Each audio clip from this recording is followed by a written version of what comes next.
Shalom, selamat pagi. Sate pagi hari ini bertemakan Bak Makan Buah Si Malakama, karya Pendeta Andar Ismail. Seorang pemuda menempuh perjalanan jauh naik turun gunung berhari-hari. Banyak rintangan dan kesulitan harus dihadapi. Ketika ia hampir mencapai tempat yang dituju, ia harus melewati sebuah pohon. Ia jatuh lemas melihat pohon tersebut. Pohon itu adalah pohon si malakama. Kalau ia makan buah itu, ibunya akan meninggal. Tetapi jika ia tidak makan buah itu, ayahnya akan meninggal. Dari situ ada peribahasa, bak makan buah si malakama. Kalau dimakan ibu mati, tidak dimakan bapak mati. Artinya, keputusan yang harus dibuat adalah serba salah. Dalam perjalanan hidup, kita sering membuat pilihan atau keputusan. Banyak di antaranya mudah, namun kadang-kadang sangat sulit dan serba salah. Seorang wanita ditawarkan naik pangkat dalam profesinya, tetapi untuk itu ia harus sering bertugas keluar kota. Padahal ia tidak mau terlalu sering meninggalkan rumah tangganya. Apa sebaiknya ia menerima atau menolak tawaran itu? Contoh lain, anak tunggal yang baru berusia 4 tahun menderita kelainan saraf otak. Kadang-kadang dalam satu hari ia kejang 2 atau 3 kali. Pengobatannya adalah bedah otak, tetapi risikonya sangat besar. Kalau operasi ini gagal, anak ini akan menjadi lumpuh. Apa yang harus diperbuat oleh orang tuanya? Sebuah contoh lain. Seorang bapak sudah beberapa tahun menabung untuk menambah kamar bagi anak-anaknya yang bertambah besar. Namun, kini adiknya di kampung halaman memerlukan bantuan uang untuk sekolah. Apakah uang itu sebaiknya digunakan untuk menambah kamar atau untuk biaya sekolah adiknya? Dalam menghadapi keputusan yang pelik, alangkah enak bila kita dapat memperoleh petunjuk yang sudah jadi. Namun petunjuk yang diberikan Alkitab bukanlah petunjuk yang sudah jadi dan bukan petunjuk yang bisa kita gunakan secara langsung untuk setiap pengambilan keputusan. Tiap ayat Alkitab mempunyai konteks situasi zaman dan situasi budaya tertentu yang tidak dapat kita pindahkan begitu saja pada suatu situasi kita. Pernah Yesus melanggar sebuah perintah Alkitab, sebab situasi yang dihadapinya menuntut ia mengambil suatu tindakan. Itulah juga keputusan yang kadang-kadang kita hadapi. Misalnya, Alkitab secara jelas memerintahkan agar kita tidak berdusta. Namun, jika ada seorang berlari ketakutan dan minta bersembunyi di rumah kita karena sedang dikejar oleh orang mabuk yang mengacung-acungkan golok, apakah kepada orang mabuk itu kita akan mengucapkan kebenaran? Pada saat itu kita akan berbohong dengan berkata, "Tidak ada orang sembunyi di sini." Dengan berdusta dalam situasi itu, kita menolong.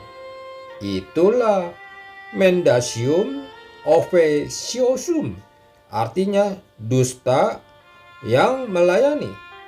Bolehkah kita memukul orang yang sedang kepayahan sampai pingsan? Kalau ada orang tenggelam, biasanya ia menjadi panik. Ia meronta-ronta, tangannya memukul-mukul, kakinya menendang-nendang. Akibatnya kita tidak bisa menolong dia. Malah kita akan tertendang olehnya. Dalam keadaan itu, cara menolong yang ampuh adalah memukul dia sampai lemas. Sesudah itu barulah kita dapat menggendong dia ke tepian. Kita menaati perintah Tuhan. Kasihilah sesamamu manusia. Namun mengasihi tidak selalu berarti menyenangkan seseorang. Kadang-kadang justru karena kita mengasihi, kita perlu mengecewakan, menghukum, atau menyakiti dia. Membuat keputusan seperti itu seringkali tidak mudah. Kita merasa serba salah atau tidak tega atau bingung.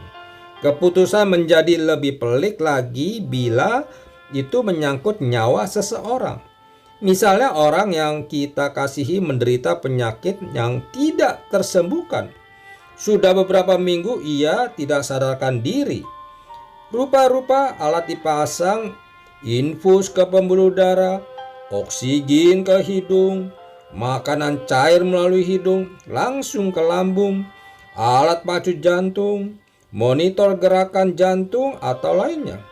Apakah yang harus kita perbuat? Meminta dokter memasang terus atau mencabut alat-alat itu? Kalau dipasang terus, hidupnya diperpanjang, tetapi itu juga berarti hanya memperpanjang penderitaannya.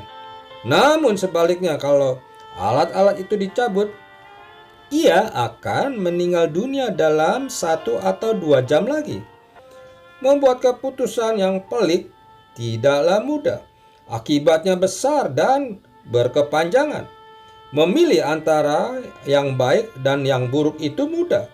Namun seringkali pilihan itu dua-duanya buruk. Kita terpaksa memilih yang buruk, yaitu yang buruknya paling sedikit, atau the lesser evil. Pilihan itu akan menjadi dilema bagi kita sebelum maupun sesudah pengambilan keputusan yang serba salah itu. Sebelumnya, membuat keputusan kita merasa bingung. Sesudah membuat keputusan kita dihantui perasaan bersalah. Bayangkan pemuda yang menghadapi pohon si malakama. Ia mencintai ayahnya maupun ibunya secara sama. Ia tidak ingin ayahnya meninggal dan juga tidak ingin ibunya meninggal. Namun ia harus membuat pilihan. Apa yang harus dipilihnya?